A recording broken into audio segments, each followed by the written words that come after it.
Et donc ici, on va trouver un chasseur, une perdrix en face, et le texte ici, Domine conservanos in pace. Cette ferme de Bandelavline au décor exceptionnel date du 19e.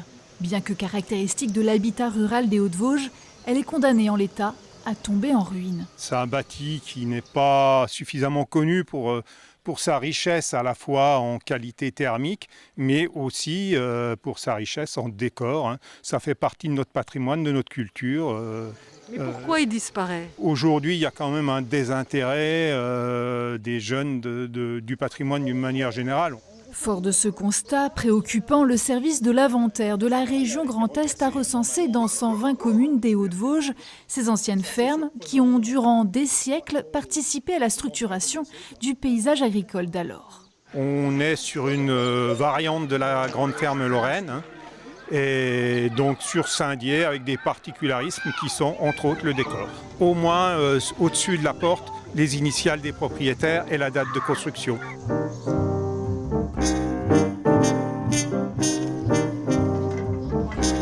Au minimum, on a 3 parties. On a donc la partie habitation, le logis, et puis on va toujours avoir mitoyen, la grange, où on va rentrer les charrettes et le fourrage. Et puis, 3e partie, l'étable, où on va avoir les animaux. Des demeures construites avec des matériaux naturels et de proximité. La terre, la chaux, des pierres, du grès notamment, et évidemment du bois. Une construction rustique qui ne demande qu'à être réhabilitée.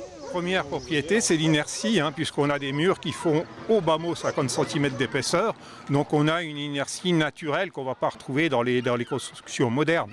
Après, il faut un peu d'isolation, mais il faut avoir des produits qui sont compatibles avec des murs qui respirent. Cette étude est le fruit de recherches initiées il y a plus de 40 ans. Une analyse de l'architecture de l'habitat rural des Hauts-de-Vosges à découvrir dans cet ouvrage publié aux éditions Lieu-dit et qui cherche à alerter sur la disparition annoncée de ce patrimoine vernaculaire du massif vosgien.